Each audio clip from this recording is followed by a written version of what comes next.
दाखवून प्रचंड मोठी एकजूट दाखवली जाणार आहे त्या दिवशी की एकीची, ती न्यायाची असणार आहे, ती परंपरेची एकजूट असणार आहे, ती कोणती राजकीय नसणार आहे, बाकीचा कसलाही विषय तिथं नसणार आहे, राजकीय तिथं कसलंही बोललं जाणार नाही आहे किंवा राजकीय तो विषयच नाही.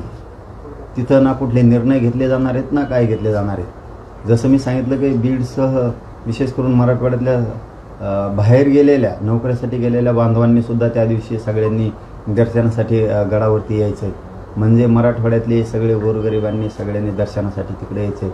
तसंच महाराष्ट्रातल्याही ज्या शक्य अशा बांधवांनीसुद्धा त्या दिवशी यायचं. कारण इतकी मोठी मजबूत एकजूट दाखवा दसऱ्याच्या दिवशी की अशी एकजूट, अशी शक्ती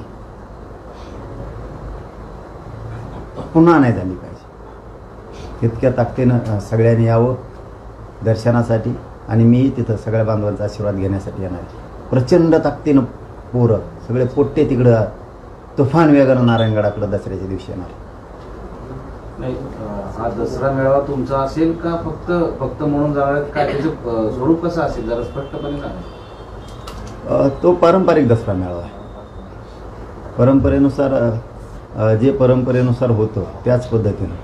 हां, मी आहे हे सत्य, मी जाणार आहे, बोलणार पण आहे. फक्त तिथं राजकीय काय होणार नाही. तिथं एक संधी असते आपल्याला न्यायासाठीची म्हणा, एकजुटीची म्हणा, आपल्याला आपली शक्ती दाखवण्याची म्हणा. आपण विखुरलेला असतो, एकजूट होण्याची तो दिवस आहे देशभरांसाठी. म्हणजे विजयादशमी म्हणजे एकजुटीचं दर्शन घडवणारा तो दिवस असतो. त्यामुळे सगळा समुदाय त्या ठिकाणी येणार आहे. तिथं जातीचा राजकारणाचा काहीही अजिबात संबंध नाही. मनोज जरांगे यांचा दसरा मेळावा नारायणगडावर आहे असं म्हणायला हरकत नाही ना. गडाचा म्हणलं तरी चालतंय. आता मी तर जाणारच आहे, त्यात तर काय दुमत नाही. कारण काय जे आहे ते आहेच. दसरा मेळावा होणार म्हणजे होणार आणि इतका होणार की तो दसरा मेळावा बघताना सुद्धा डोळे फाकले पाहिजे. इतका भयंकर दसरा मेळावा तो होणार आहे. इतक्या तुफान वेगानं बांधव तिकडं भक्तगण तिकडं येणार आहे. कारण हे कुठली पण दादा संधी असते आणि योग्य वेळ यायला लागते. आणि गोरगरिबांसाठी हीच योग्य वेळ एकत्र येण्याची आणि एकजूट दाखवण्याची.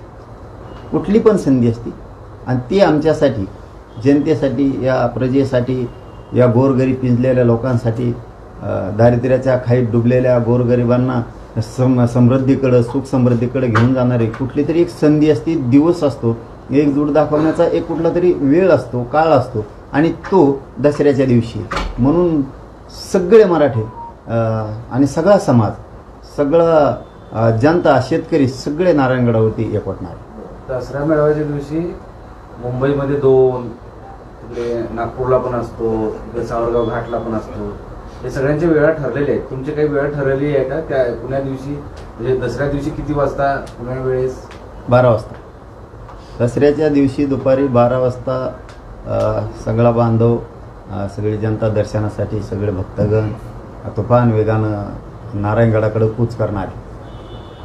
तुफान वेगानं. फक्त माझी एक येणाऱ्या सगळ्या भक्तांना विनंती आहे की आपण ज्यावेळेस माता मावल्यांसह, वयोवृद्ध माणसं सगळे ज्यावेळेस आपण येणार आहेत, तर आपण आल्यापासून तुमचे जरी दर्शनं झाले तरी 2 वाजेपर्यंत गडाच्या खाली कोणी उतरायचं नाही.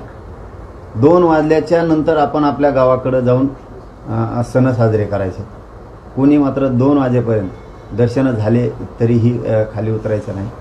सगळ्यांनी 2 वाजेपर्यंत गडावरतीच राहायचं.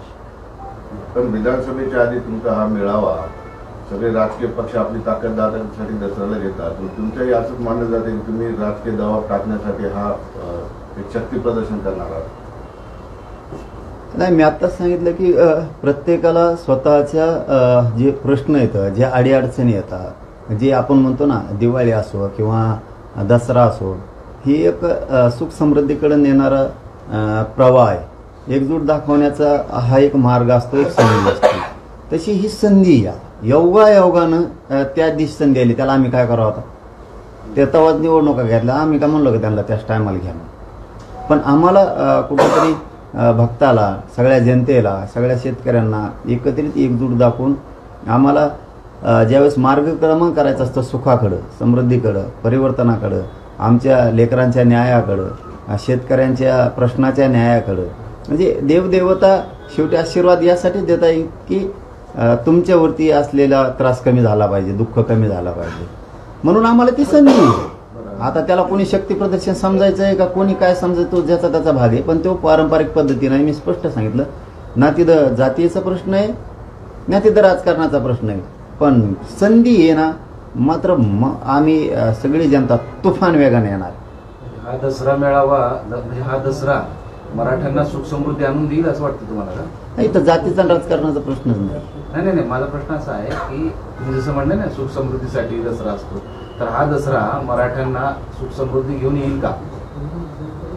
ज्यावेळेस आपण कुठलं तरी पाऊल उचलतो त्यावेळेस चालायला तर लागतं, पण आता रस्त्याने चालत असताना सुखानंच चालावं असं वाटतं, पण एखादा अर्धा काटा येतो, पण कितीही बघितलं तरी काटा टोचणार, पण आपण चालायचं असतं ध्येय धरून की माझा जनता, माझी समाज हा समृद्धीकडं, सुख समृद्धीकडे गेला पाहिजे.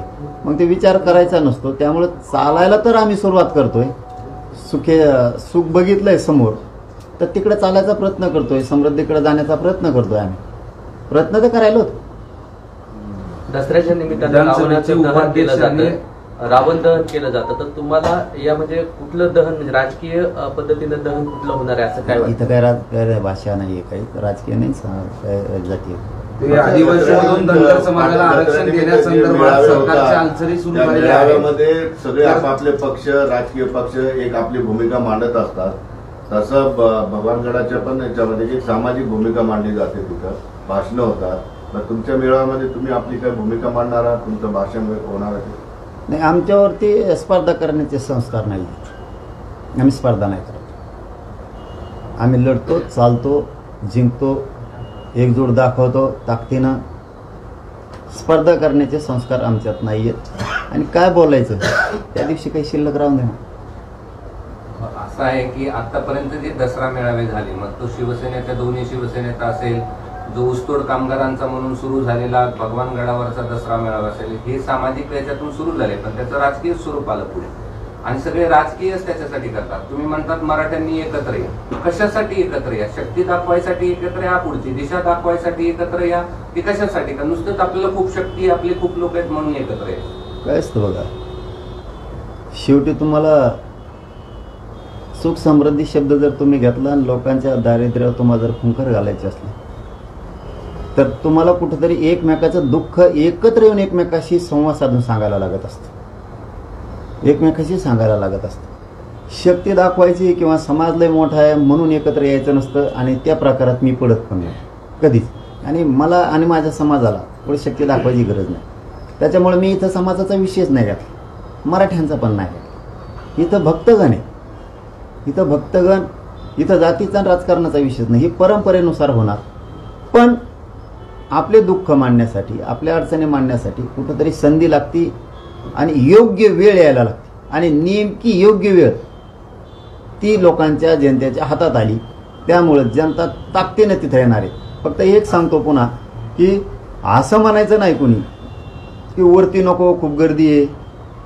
गर्दी एकमेकात आपण राहिलो पाहिजे. नसता गर्दी काही काही गर्दीच्याच लांबच राहते, तिकडेच 5-3-4 किलोमीटर. सगळी एकजूट दाखवा, एकत्र राहा, त्यातून आपल्याला पुढे जायचं.